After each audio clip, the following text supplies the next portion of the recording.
Želim da vas pozdravim u imenu Srbije, da se zahvalim prisutu. Danas su neke teme aktuelne, veoma bitne za Srbiju, gde ćemo mi razgovarati o njima. Dok Srbija grca u poplavama, propada letina seljacima, dok kuće se plave i dalje, dok se uništava imovina, dok letina propada, dok cene poljoprivrednih proizvoda voća drastično padaju i zbog nekvaliteta, a i zbog jednostavno monopola koji se pojavio, rukovodstvo države, prvenstveno predsjednik, odlazi kod Merkelove, kod Erdogana, šeta po Srbiji, otvara neke fabrike ponovo i niko se ne bavi poplavama koje su nanele ogromne štete i problemima koje su se javile u Srbiji u ovih posljednjih dana. Ništa nije urađeno na onoj preventivi što je trebalo da se uradi, da se suzbiju rizik od poplava. Počelo se raditi s tim projektom, više to nikad niko i ne pominje. Napravljeno ministarstvo, a onda je to ministarstvo potopljeno u policiju i policija brine o tome, što nema nikakve logike i jednostavno ne može da nađe nikakvo pravo rešenje. Zaboravili smo na majske poplave koje smo nekad imali, evo one se ponovo javljaju, doduše parcijalno u pojedinim delovima, ne u onoj meri, ali u dovoljnoj meri da nanose ogromne štete. Iste bujične reke plave kao što su i nekad plavile, isti problemi kao što su i nekad bili. Mesta koja nikad nisu imala jednostavno poplave u svojoj istoriji, sada su ovih dana imala. Ja živim u takvoj sredini gdje nikad nismo zapamtili poplavu, a sada smo imali jednu drastičnu poplavu od bujičnih voda koje se pojavile iznenada. I pored svih upozorenja da se nešto preduzme, ništa se nije preduzelo i jednostavno štete se nanose, a mi se bavimo nekim drugim stvarima i drugim pitanjima nebitnim u ovom momentu za državu Srbiju. Prema tome, ovi problemi koji se javili mora da se ozbiljno reše, istraže se i za njih je odgovorna vlada i lokalne uprave. Ja bih sada dodao da grad Čačak, u kome ja živim, plavi se u tom momentu dok se cijela okolina plavi, uništava letina i tako dalje, donosi odluku, ulaže sredstva u film koji će se snimiti i potpisuje ugovor što izlaži zvaničnom službenom listu grada, da se da besplatno, da svi učenici svih škola gledaju besplatno film kad bude snimljen, a grad ulaže sredstva umjesto u poplave, u preventivu, u pomoć seljacima, on ulaže u film koji će se snimiti tobože nekada. To je sramota, to je bruka.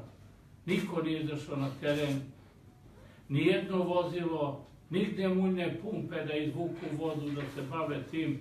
Jednostavno, tih dana svi su imali preča posla, a ljudi koje je zadesila tragedija, zadesilo nevreme, bili su prepušteni sami sebe. U Srbiji stanje postaje neizdrživo.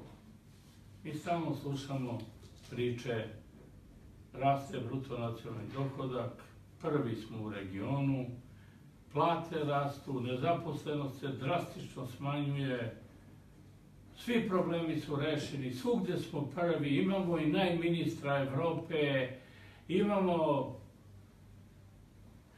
rezultate kojima se sve divi, a svi mladi školovani ljudi bježe iz Srbije glavom bez obzira, napuštaju Srbiju i na njihova mesta dolaze nam migranti koje eto pošalje Merkelova ili neko po nekom internom dogovoru sa predsjednikom države koji je vrlo često posećuje.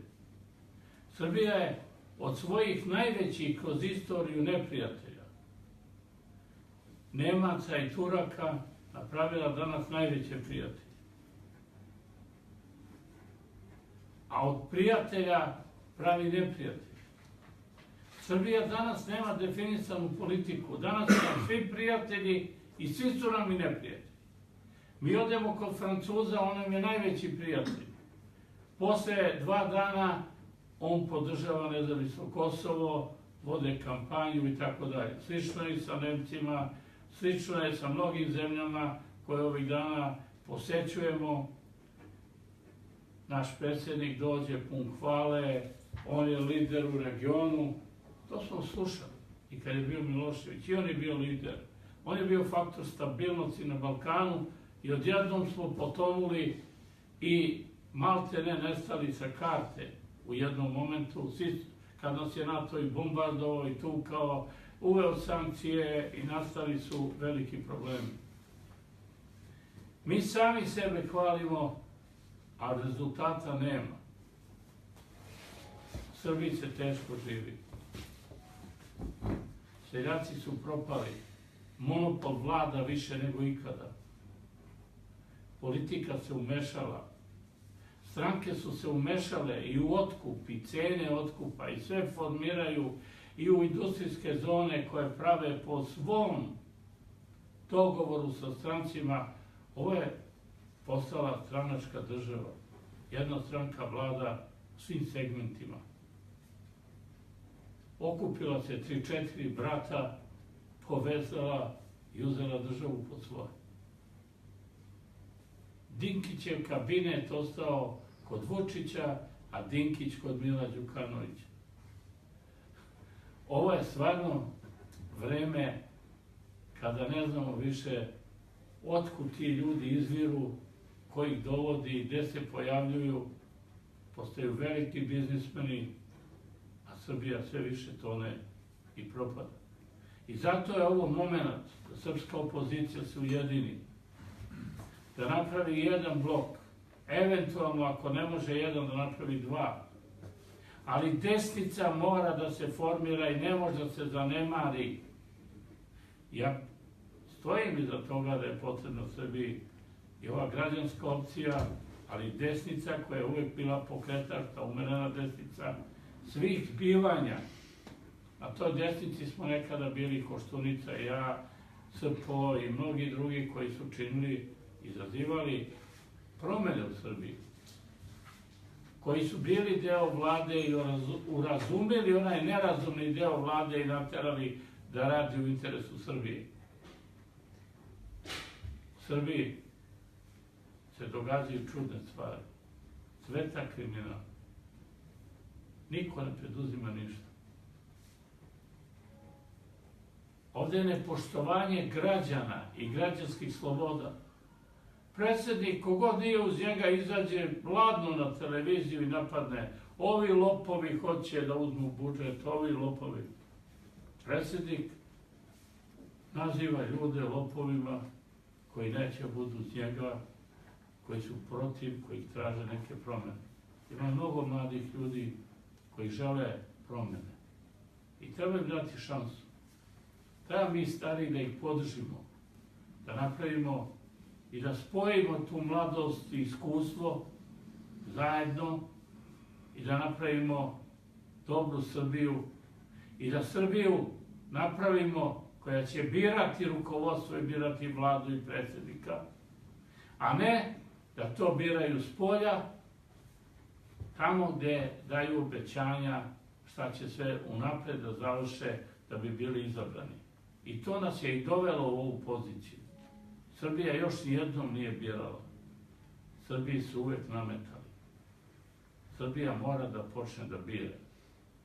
I zato Nova Srbija će podržati te mlade ljude koji se pokreću, a mi stari i iskusni da im pomognemo da ostvare ono što žele, da naprave državu u kojoj će oni ostati, da rade, da žive, da se žene, udaju, rađaju i da Srbija krene pravim putem. Srbija jaka, svi će se otimati da u njoj žive. Srbija ponižena, Svi beže iz nje. Kogod može da ovde negde odlazi.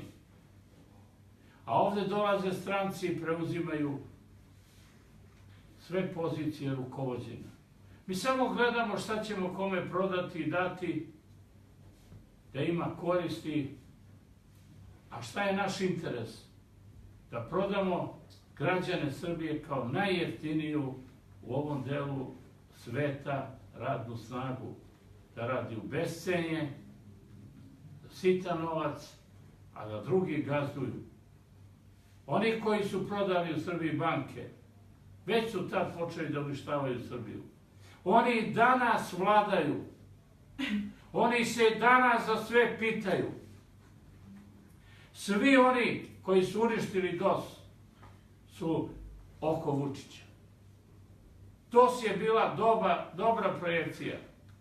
A oni koji su ga razbili i uništili, danas su oko Vučića i ponovo razaraju i uništavaju Srbije, a oni se ekstremno bogate. Da li može tome da se stane na put? Da svane dan, da Srbija nema više ni Bebu Popovića, ni Careta Subotića, ni Vesića, ni Trivanku, ni Dinkića, ni Dinkićeve kabinete, ni, naravno, Sinišu Malog, njegovog brata, Nikolu Petrovića, njegovog brata i sve ostale, Vučića, njegovog brata. To će biti prava Srbija. Kad cela ova garnitura ode odjednom. Ja sam se borio za promene. Ceo život. Ali spolja su nam nametali ove ljude koji su stalno ostajali i opstajali. I oni su razorili Srbiju. I sve što je mogla suzme iz ove Srbije, oni su isisali. Kao krperi se zalepili. I ubeđuju da bez njih nema vlasti. Da Srbija ne može da funkcioniše. A oni je iznutra pojedoše. A spolja imaju podršku, jer mnoge ih službe podržavaju. Pa zašto? Što prave od Srbije jednu državu u kojoj niko od mladih školovanih neće da živi, Srbiju, u kojoj će da vode politiku i kreiraju. U Končarevu je glavna politička scena. Tamo svi odlaze u Končarevu. Veoma bitna tačka za Srbiju i značajna. Opametimo se, dozvolimo ljudima koji znaju šta hoće da povedu, a mi da im pomognemo u tome, da konačno Srbija ostvari svoj cilj, da odvoji žito od kukolja, ako misli da živi i da preživi. Evo, hvala. Vidimo se.